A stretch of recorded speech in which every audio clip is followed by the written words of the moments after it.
ကျွန်တော်အခုဆက်လက်ပြီးတော့ဆရာရှင်းပြပေးမယ့်အကြောင်းအရာက Microbit နဲ့တွဲသုံးတဲ့အရှိလေးဖြစ်ပါတယ်ဒီ extension လေးကိုသုံးဖို့အတွက်ဆိုလို့ရှိရင် Microbit ကိုလာပြီးတော့ချိတ်ဆက်ပေးရမှာဖြစ်ပါတယ်အဲ့လိုချိတ်ဆက်တဲ့ချိန်မှာ LED ကိုအပေါ်မှာလှန်ထားတဲ့ပုံစံတိုင်းစွပ်ပြီးတော့ထည့်ပေးလိုက်ရုံပါပဲအခုဆိုရင်ရှီးနဲ့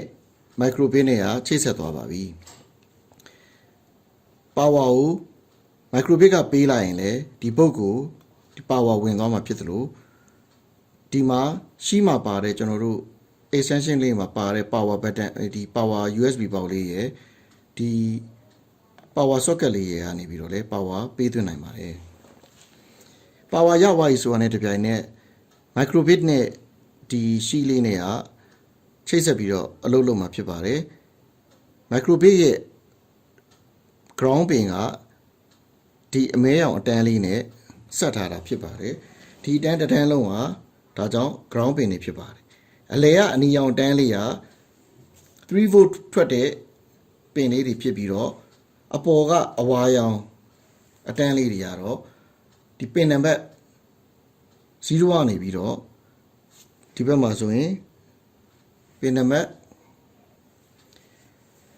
0ကနေ9 10ကနေပြီးတော့20အထိဖြစ်ပါတယ်ကျွန်တော်တို့ power ကိုလိုချင်လို့ရှိရင်အနက်တန်းနဲ့အနီတန်းကနေပြီးတော့ ground နဲ့ power ကိုချိတ်ဆက်ပြီးရယူနိုင်ပါတယ်အဝါတန်းကနေပြီးတော့ဒီပင်နံပါတ်0ကနေ20အထိကို program ရေးသားပြီးတော့ခေါ်ယူပြီးတော့အသုံးပြုနိုင်ပါတယ်လောလောဆယ်ဒီပင်လေးတွေကိုတိထားရင်အသုံးပြုနိုင်ပါပြီအခုကျွန်တော်တို့ circuit တွေချိတ်ဆက်တဲ့နေရာမှာအသုံးပြုတဲ့ project board လေးအကြောင်းပြောပြပါမယ် Breadboard လို့လည်းခေါ်ပါတယ်အဲ့တော့ဒီ board လေးကိုကျွန်တော်တို့ဘာကြောင့်သုံးလဲဆိုတော့ circuit တွေတိစောက်တဲ့ချိန်မှာဒီ electronic ပစ္စည်းတစ်ခုနဲ့တစ်ခုချိတ်ဆက်တဲ့အချိန်မှာခဲဆော်ပြီးတော့အသေးစမ်းသပ်ဖို့ဆိုလို့ရှိရင်ကျွန်တော်တို့အနေနဲ့အချိန်ကြာမယ်ပြီးလို့ရှိရင်အသေးဖြစ်သွားမယ်အခုဒီ Breadboard ကိုသုံးတဲ့အချိန်မှာခဲဆော်စရာမလိုဘဲနဲ့ခဏစိုက်ပြီးတော့စမ်းကြည့်လို့ရပါတယ်အဆင်မပြေရင်ဒီ connection တွေကိုအလွယ်တကူပြန်ပြင်လို့ရတဲ့အတွက်ကြောင့် Breadboard ကိုအသုံးပြုတာဖြစ်ပါတယ် Breadboard မှာဆိုလို့ရှိရင်ဒီအပေါ်ကအတန်းမှာကျွန်တော်တို့ကဒီ power တွေချိတ်ဖို့အတွက်သုံးတာဖြစ်ပါတယ် ground နဲ့3 volt ကိုဒီအပေါ်ကအတန်းတွေမှာသုံးပါမယ်အပြောင်ရောင်တန်းကိုတော့ ground ရဲ့သင်္ကေတအနေနဲ့သုံးထားပြီးတော့အနီရောင်တန်းကိုတော့ကျွန်တော် power ရဲ့သင်္ကေတအနေနဲ့သုံးထားပါတယ်အပေါ်ကအတန်းနှစ်တန်းမှာအပေါ်ဆုံးကအတန်းက ground တန်းဖြစ်ပြီးတော့ဒီအောက်ကအနီဘေးကအတန်းကဒါ power တန်းဖြစ်ပါတယ်ဒီအောက်မှာဆိုရင်လည်းအပြာဘေးကအတန်းက ground ဖြစ်ပြီးတော့အောက်ဆုံးကအပြင်ဘက်ဆုံးအနီတန်းလေးက3 volt သွားတဲ့လမ်းကြောင်းလေးဖြစ်ပါတယ်သူတို့ကဒီလိုအလျားလိုက်ဆက်နေပါတယ်အဲ့တော့ဒီပင်လေးတွေကြတော့ဒီ down လိုက်ဆက်နေတဲ့ပင်တွေဖြစ်ပါတယ်ဒီပင်တွေကိုဒီမှာထောက်ကြည့်လိုက်လို့ရှိရင်သူတို့ဆက်နေတဲ့ connection တွေကိုတွေ့ရမှာဖြစ်ပါတယ်ဒီမှာဆိုရင်တော့ဆက်နေတဲ့ connection ကိုအခုလိုတွေ့ရမှာဖြစ်ပါတယ်အဲ့တော့ဒီလိုဆက်နေတာဖြစ်တဲ့အတွက်ကြောင့်ကျွန်တော်တို့ဆက်ချင်တဲ့ပစ္စည်းတွေကိုဒီမှာချိတ်ဆက်လိုက်လို့ရပါတယ်ဒီအတန်းထဲမှာအတူတူထားလိုက်တာနဲ့ဒီနှစ်ခုဟာဆက်ပြီးသားဖြစ်သွားမှာဖြစ်ပါတယ်ဥပမာကျွန်တော်တို့ဒီမှာဒီ resistor လေးတစ်လုံးကိုကျွန်တော်တို့ကယူပြီးတော့ဒီလိုချိတ်ထားပါမယ်နောက်တခြား device တစ်ခုနဲ့ချိတ်ချင်တယ်ဥပမာဆိုရင်ကျွန်တော်တို့တခြားပစ္စည်းတစ်ခု LED ဆိုပါတော့LED လေးကိုကျွန်တော်တို့ယူလာမယ်ယူလာပြီးနေရာချလိုက်မယ်ဆိုလို့ရှိရင်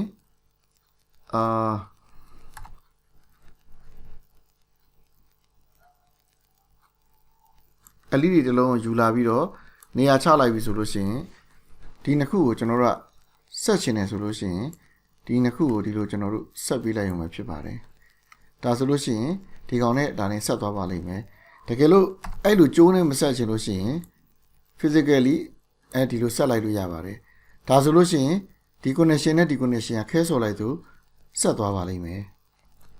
power တွေကိုကျွန်တော်တို့ကဒီဘုတ်ပေါ်မှာတင်ထားပြီးတော့ဘုတ်ကနေပွားယူတာပါဒီမှာဆိုရင်ဒီ LED ရဲ့ခြေထောက်နှစ်ချောင်းမှာရှည်တဲ့ကောင်က plus ဖြစ်ပြီးတော့ဒီဖြောက်နေတဲ့ကောင်က ground ဖြစ်ပါတယ်အနှုတ်ဖြစ်ပါတယ်အဲ့ဒီအနှုတ်ကိုကျွန်တော်တို့ကတကယ်လို့ဒီကအနှုတ်ထဲမှာသာစိုက်ထားခဲ့လို့ရှိရင်ကျွန်တော်တို့အနေနဲ့ground pin တွေအများကြီးမလိုတော့ဘဲနဲ့ ground pin တစ်ချောင်းထိုးလိုက်တာနဲ့ဒီကနေယူသုံးလို့ရပါမှာဖြစ်ပါတယ်မကြခင်အဲ့ဒါကိုကျွန်တော် practical ပြပေးပါမယ်အဲ့ဒီခြေထောက်နဲ့ ဒီ resistor လေးနဲ့ဆက်မယ်ဆိုရင်အခုလိုမျိုးဆက်ပေးလိုက်လို့ရသွားပြီဖြစ်ပါတယ်အဲ့တော့အပြင်က external power တစ်ခုကိုဒီကိုထိုးလာမယ်ပြီးသွားလို့ရှိရင်ကျွန်တော်တို့ power pin တစ်ပင် control လုပ်မဲ့ဟလာပင်0ပင်1ပင်2တစ်ခုကိုဒီမှာလာချိတ်လိုက်ပြီဆိုတာ ਨੇ ပြီးပြည့်စုံတဲ့ circuit တစ်ခုကိုတိစောက်လိုက်နိုင်မှာဖြစ်ပါတယ်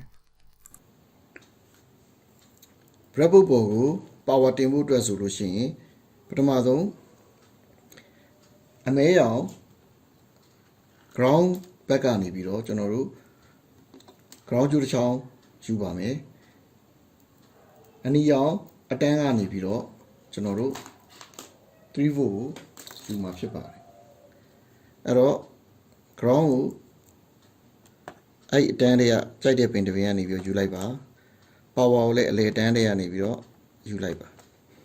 ပြီးလို့ရှိရင်ဒီ breadboard ပေါ်မှာ power နဲ့ ground နေရာတွေကိုစိုက်ပေးလိုက်ပါနောက်ဆိုရင်ကျွန်တော်တို့ power ကို breadboard ပေါ်ကနေအလွယ်ယူလို့ရမှာဖြစ်ပါတယ်ဒီနည်းနဲ့ကျွန်တော်တို့ကစနစ်တကျဒီ power ကိုပွားယူလိုက်တာဖြစ်ပါတယ်ဒါပြောလို့ရှိရင်ကျွန်တော်တို့ LED တွေကို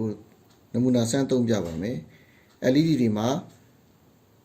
အဖို့နဲ့အမပင်နှစ်ဆရှိပါတယ်ရှည်တဲ့အစအဖို့အစဖြစ်ပြီးတော့အပေါင်းအစဖြစ်ပြီးတော့သူ့ကိုကျွန်တော်တို့꿰ထားပါတယ်ဖြောင်းကတော့ ground ဖြစ်ပါတယ်အဲ့တော့အနှုတ်ဘက် ground ဘက်ကိုအနှုတ်ထဲကိုတစ်ခါလေးတန်းဆိုင်ပြီးတော့သုံးမယ်ဆိုရင်ကျိုးတစ်ချောင်းစိုက်စရာမလိုတော့ပါဘူးအခုလိုကျွန်တော်တို့ LED လေးကိုစိုက်ပေးလိုက်နိုင်ပါတယ်အဲ့တော့ LED လေးကကျွန်တော်တို့ပုံမှန်ပြထားတဲ့အတိုင်းပဲ LED လေးကို꿰ထားတဲ့ခြေထောက်လေးအပေါင်းရှိတဲ့ဘက်ကိုအရှိဘက်ချမ်းကိုစိုက်ပြီးတော့ ground နဲ့ကိုဖြောင်းနေတဲ့ခြေထောက်လေးထိုးထည့်ထားပါတယ်အခုကျွန်တော်တို့ထပ်ပြီးတော့ LED လေးတွေစိုက်လိုက်ပါဦးမယ် ground ကိုဒီထဲထည့်လိုက်ခြင်းအပြင် ground ကြိုးတွေအများကြီးမလိုတော့ဘဲနဲ့တချိုးတဲ့နဲ့ဆင်ပြေသွားတဲ့သဘောပါပဲအဲ့တော့ LED လေးတွေ3လုံးစိုက်လိုက်ပါဦးစိုက်ထားတဲ့ LED လေးတွေကိုကျွန်တော်တို့ power ပေးဖို့အတွက်ဆိုလို့ရှိရင် power ကြိုးကနေပြီးတော့ပွားယူလိုက်ရုံပါပဲတကယ်လို့ဒီ power တွေအကုန်လုံးကို10 run ကျင်နေဆိုလို့ရှိရင် control လုပ်ပဲ run ကျင်နေဆိုရင်ဒီ plus နဲ့အပေါင်းနှုတ်ကြားထဲမှာပဲတခါတည်း10ခွပြီးတော့ power ပေးနိုင်ပါတယ်ကျိုးတောင်ချိတ်စရာမလိုပါဘူး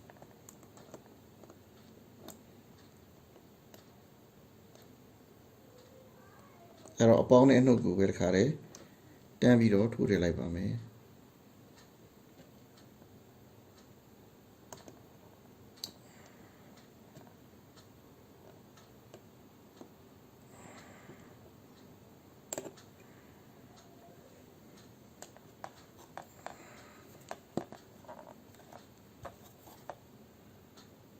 ဒါတော့ LED လေးကိုကျွန်တော်တို့ plus minus နဲ့တန်းစိုက်ထားတာဖြစ်ပါတယ်အခု microbit ကိုကျွန်တော်တို့ရှီရနေတစ်ဆင့်ဖြစ်စေ microbit ကနေဖြစ်စေ power ပေးလိုက်ပါမယ်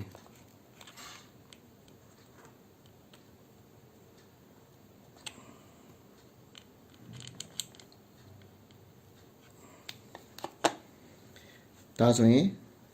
LED လေးတွေလင်းသွားတာကိုတွေ့ရမှာဖြစ်ပါတယ်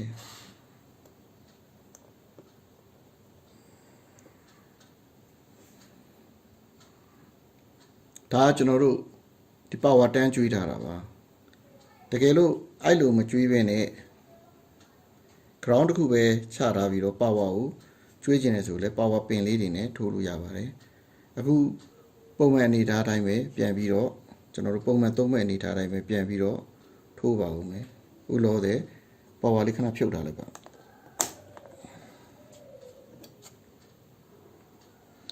အဲ့တော့ LED pin လေးတွေကကျွန်တော်တို့သုံးပါများရင်꿰ကောက်ဝါးလေးရှိပါတယ်တေချာပြန်ဖြောင်းပေးပါ power နဲ့ ground မှားပြီးတော့မထိုးမိပါသေးနဲ့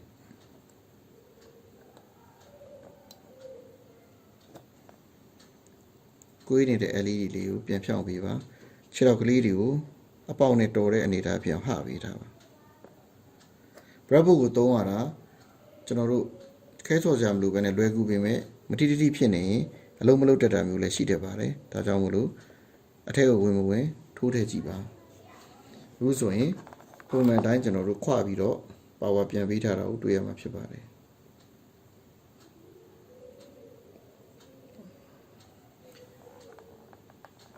အခုကျွန်တော်တို့ LED လေးတွေကိုပင်တွေကနေပြီးတော့ control လုပ်ပါမယ်ပင်နံပါတ်012ကနေပြီးတော့ control လုပ်ပါမယ်အဲ့တော့ကျွန်တော်တို့ပင်နံပါတ်012ကိုဘာကြောင့်သုံးရလဲဆိုတော့ကျွန်တော်တို့ program ကပင်နံပါတ်012မှာရေးထားလို့ဖြစ်ပါတယ်တခြားပင်တွေကိုသုံးလဲရပါတယ်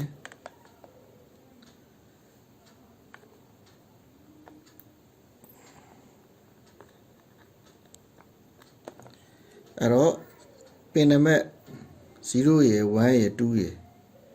ကျွန်တော်တို့စိုက်ထားတဲ့ပင်တွေ3ချောင်းရှိပါတယ်အဲ့3ချောင်းကို LED နဲ့ချိတ်ပါမယ်အဲ့လို LED နဲ့ချိတ်တဲ့ချိန်မှာ LED ရဲ့အဖို့ဘက်အပေါင်းဘက်နဲ့ကျွန်တော်တို့ချိတ်ပေးရမှာဖြစ်ပါတယ်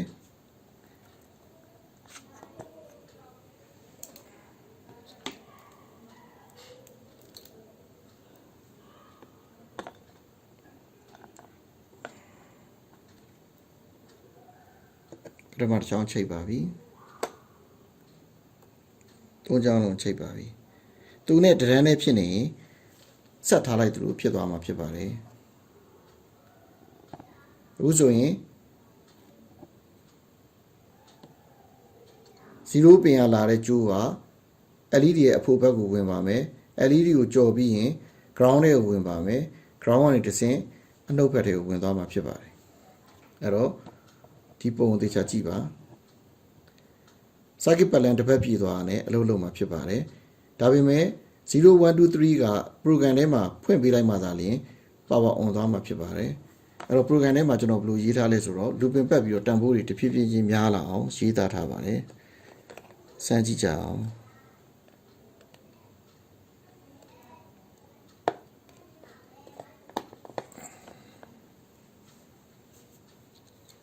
အဲ့တော့ကျွန်တော်တို့ပင်တွေကို control လုပ်တဲ့ချိန်မှာပင်တွေကိုရိုးရိုးအဖွင့်ပိတ်ပဲပြုလုပ်ချင်တယ်ဆိုလို့ရှိရင်ဆိုလိုချင်တာက0 volt နဲ့3 volt ပဲပေးချင်တယ်ဆိုလို့ရှိရင် digital right ဆိုတဲ့ function ကိုသုံးပြီးတော့01ထည့်ပေးလိုက်ရုံနဲ့ on off ပြုလုပ်နိုင်ပါတယ်0ဆိုရင်0 volt ထွက်လာမှာဖြစ်ပါတယ်ဒီပင်ကနေပြီးတော့1ဆိုရင်3 volt ထွက်လာမှာဖြစ်ပါတယ်တကယ်လို့အခုလိုမျိုးမီးအလင်းမောင်ကစားခြင်းတယ်ဆိုလို့ရှိရင်တော့ analog right function ကိုသုံးနိုင်ပါတယ် analog right function ကိုသုံးမယ်ဆိုရင်တော့ထည့်ထားတဲ့တန်ဖိုးပုံကိုတည်ပြီးတော့ volt အနေများပြောင်းသွားမှာဖြစ်ပါတယ်1023ထည့်ပေးလိုက်ရင်တော့သူ့ရဲ့ maximum ပေးနိုင်တဲ့ volt 3 volt ထွက်လာမှာဖြစ်ပြီးတော့အဲ့တဝက်ထည့်သွင်းပေးလိုက်လို့ရှိရင် volt တဝက်ထွက်လာမှာဖြစ်ပါတယ်0ထည့်လိုက်ရင်တော့0 volt ထွက်လာမှာဖြစ်ပါတယ်02 1023ကြားနဲ့023 volt ကြားကိုအချိုးချပြီးတော့ volt ကိုကျွန်တော်တို့စိတ်ကြိုက်တွက်ပြီးတော့ကစားနိုင်ပါတယ်ဒီနည်းနဲ့ကျွန်တော်တို့က external device တွေကို volt control လုပ်ပြီးတော့ကျွေးနိုင်ပါတယ်အဲ့တော့ဒီပင်လေးတွေကို program လုပ်ပြီးတော့အဖွင့်ပိတ်ပြုလုပ်ပေးတာဖြစ်ပါတယ်တကယ်တော့ဒီပင်တွေကprogrammable power source တစ်ခုအနေနဲ့ဆောင်ရွက်နေတာဖြစ်ပါတယ်အားလုံးကိုကျေးဇူးတင်ပါတယ်